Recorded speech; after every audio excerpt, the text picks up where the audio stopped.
আসসালামু আলাইকুম। আজকে আমরা বরকেন্দ্র নির্ণয় করা শিখব। তো প্রথমেই বরকেন্দ্র কাকে বলে জেনে নিই।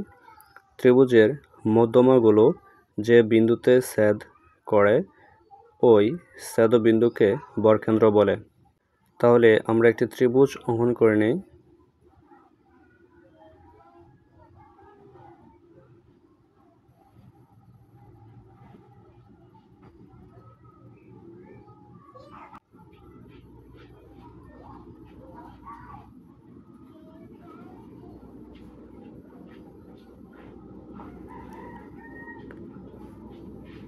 মনে করি এ বি সি একটি ত্রিভুজ।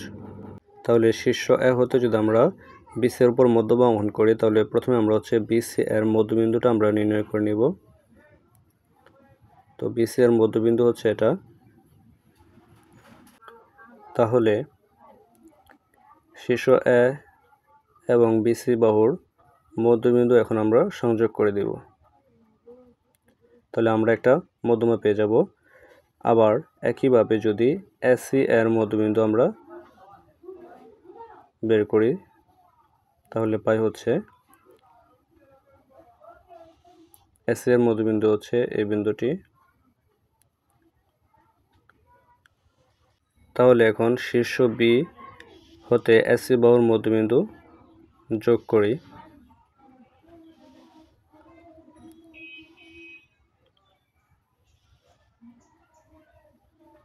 মধ্যমদ্বয় যে বিন্দুতে ছেদ করে এই ছেদবিন্দু দিয়ে আমরা শীর্ষ সি হতে আরেকটি মধ্যমা অঙ্কন করব।